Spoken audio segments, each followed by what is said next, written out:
Yeah, I was on Marklein a couple nights ago, and before I got on, I was kind of listening to the guest beforehand. Is another Senate candidate, General Bullock, up and running up New Hampshire. You know, a patriot, someone who has served and sacrificed for this nation, right? So now he's running against, of course, a Democrat senator, and he was describing his the campaign she was running against him. He was saying, she's lying about me.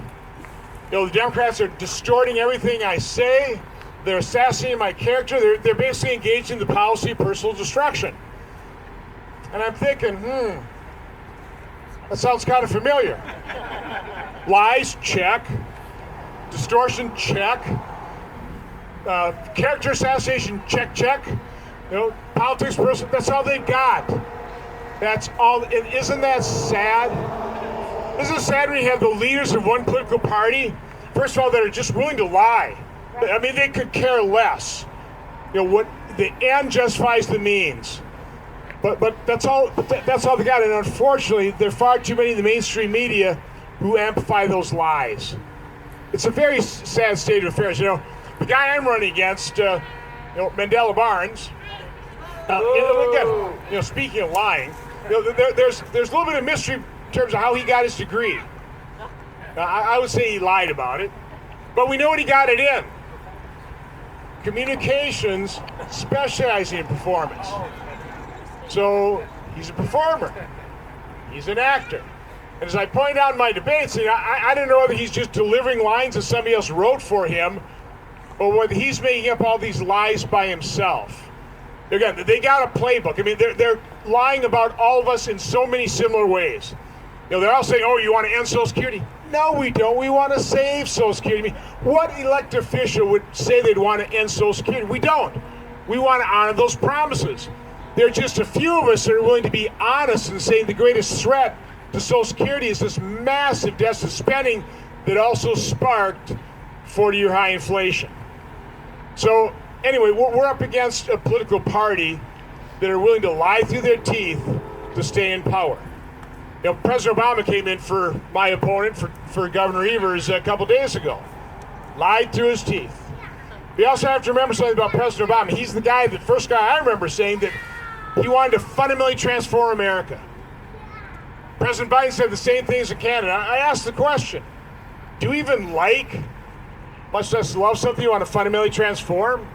The analogy I use, I wake up in the morning, I look at my wife, Jane, I love you, and I'm going to change everything about you.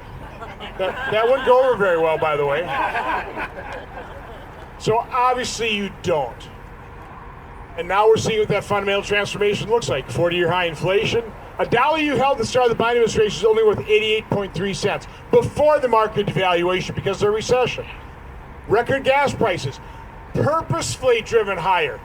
They did this on purpose to all of us to force you to buy an electric vehicle.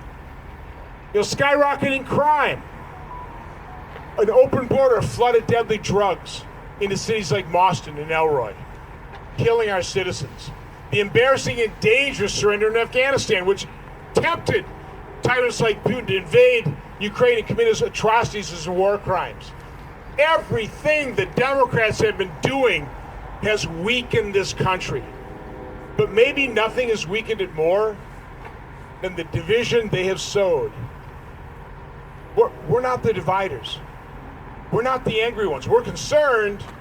They are the ones dividing this nation. They are the ones that are sowing division. They're the ones that are perpetually ticked off. I'll use that word. Okay?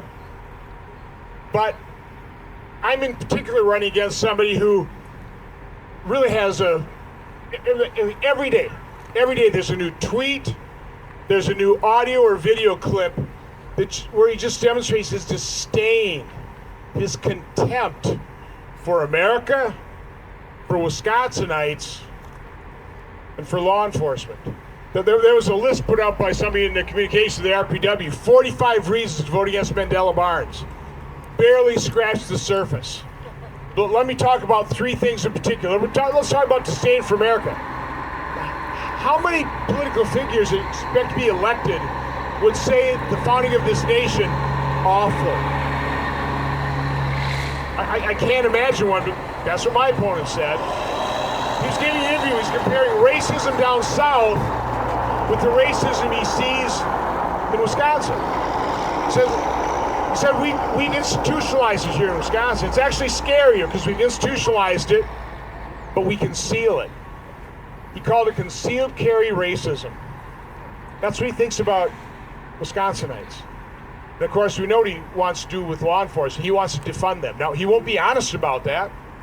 He just honestly denies that he's the leader of the movement. He's supported by the leaders of the movement, but he uses the code words.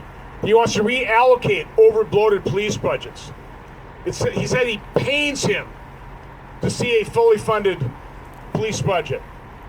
And of course, whether you may not have heard of this, but he went on Vladimir Putin's propaganda channel 6 times as a member of Wisconsin State Assembly. He allowed himself to be used as a propaganda tool of Vladimir Putin, the war criminal, including just a few days after the slaughter of 5 Dallas police officers. He went on to denigrate police, basically rationalized that. He said that law enforcement has overexercised their badges. They turned their badges into a license to bully. Talking about that Dallas slaughter, he said, well, it's probably a retaliatory action.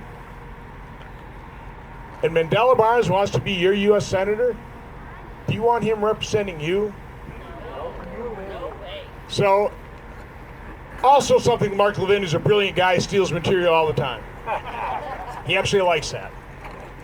You know, he's the one that said that we must awaken to the urgency of the moment. We need to get our fellow citizens awakening to the urgency of the moment. But a couple of nights ago, he's on there, he said, he's talking to his audience, saying how important this election was, just like the governor said. And he said, all I'm asking my audience to do, no matter what you did in 2020, if you did a lot, whether you did a little, I want you to do more. If you drove 6 people to the polls, take a dozen or 2. If you talk to 10 family, friends, or neighbors, talk to 100. You've got to do more. And I'm asking you, quite honestly, to do a lot more. You know, these elections I was talking about, literally it's truth on our side versus lies. But I think we all know what's really on the ballot. I mean, there's such a stark difference between parties. I mean, was it President Obama that said, you didn't build this? Oh, yes, we did. You know, the other side thinks it's big government that is the solution. No, I mean, trust me, I'm there. Government causes or exacerbates more problems than it ever solves. We know it made this country great. People like you. Okay, people that get up every day, go to work hard, and they contribute. But every one of you, as you are contributing, are using what I call that one essential ingredient. It's what more than 1 million of our fellow citizens, the finest among us, have fought and died defending. It's called freedom. And you use that freedom to dream and aspire and build and create this marvel. And it is a marvel that we call America, right? So what's really on the ballot, it's always been on the ballot. From the moment of our founding to this election, to as long as this nation exists, this election's about freedom. It's a fight for freedom. It's not anybody else's fight. It's our fight. It is a fight that we absolutely must win. So God bless all of you. God bless your efforts over the next 8 days and beyond. God bless Wisconsin. God bless America. Have a great day. Enjoy the weather.